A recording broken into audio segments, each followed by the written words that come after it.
Trimurti classes Shahada.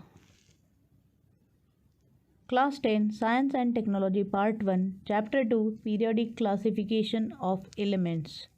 Hello dear friends, myself Zainab Bohri, and today we are going to discuss chapter number 2 of Science and Technology Part 1, that is Periodic Classification of Elements.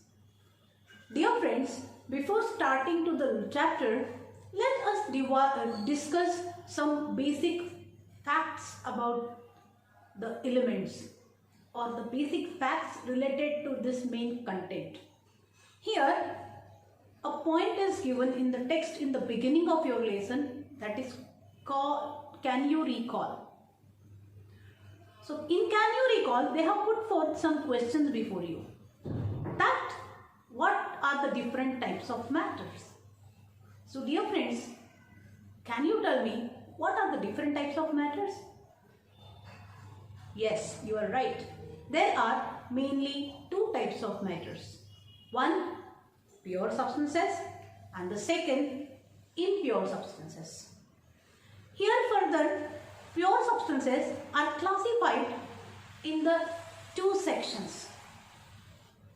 Among this, one is element and other is compound. Let us talk about elements. What are the different elements? So dear friends, elements are the pure substances which are throughout mass homogeneous and they cannot further simplify or they cannot further separate in the further pure form.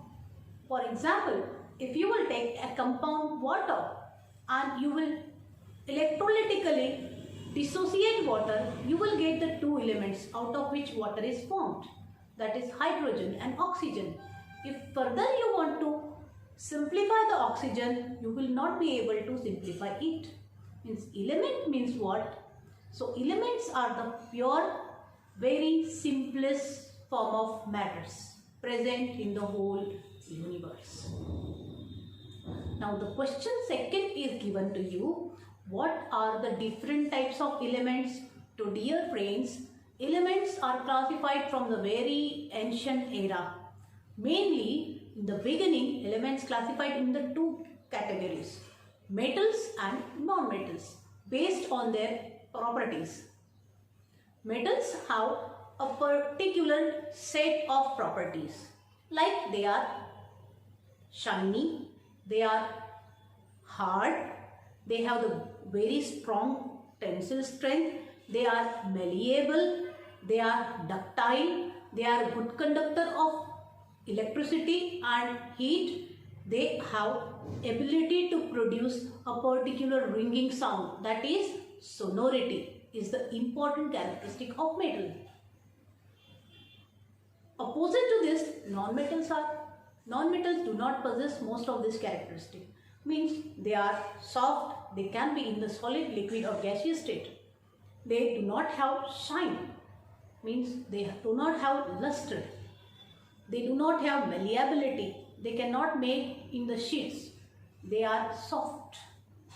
They do not have ductility, they do not have the conductivity of heat and electricity, as well as they do not produce any kind of sound, or we can say that they do not have sonority.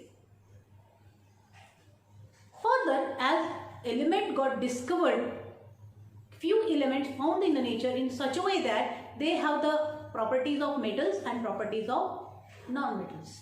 So this group of substances are placed as metalloids. For example, boron, arsenic and so on. Students, now after discussing about the elements, the question is raised, what is the smallest particle of element called? So it's very simple.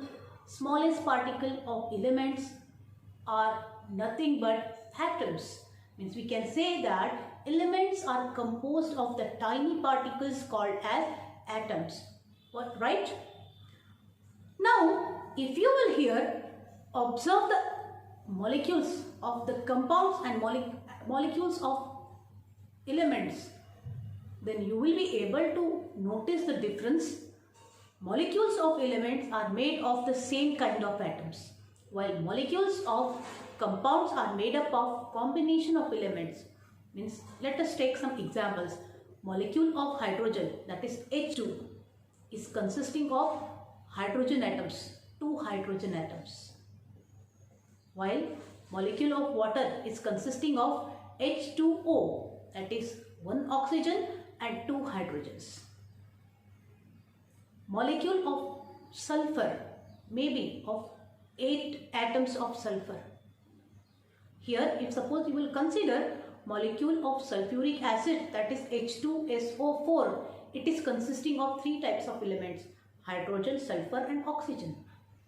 2 hydrogens, 1 sulfur and 4 oxygen atoms. So, is it clear? The fourth question, that what is the difference between molecules of elements and compounds? Molecules of elements are made of same kinds of atoms, while molecules of compounds are made of different kinds of atoms. Now, dear friends, let us talk about classification of elements. So, the concept classification of element, why it is necessary? Why it is necessary to classify elements? So, obvious it is, man is very intelligent animal and he always use the surrounding matters for his betterment, for making his life more better and better and better. In that order, he made use of the different substances in the surrounding in his use, in his life. If suppose we are knowing the elements in the proper way, if we will classify them in the groups in the proper way based on their properties, it will be easier to us to learn about them and to make them use in our day-to-day life. That's why classification is very necessary. And from the very well known ancient time, we grouped elements based on their properties. Already we discussed before, elements were classified in the two types, metals and non-metals. Then further they divided as metals, non-metals and metallites. And recently they are well known as metals, non-metals, metalloids and inert elements. So up to now there are 118 naturally occurring elements available to the man's knowledge.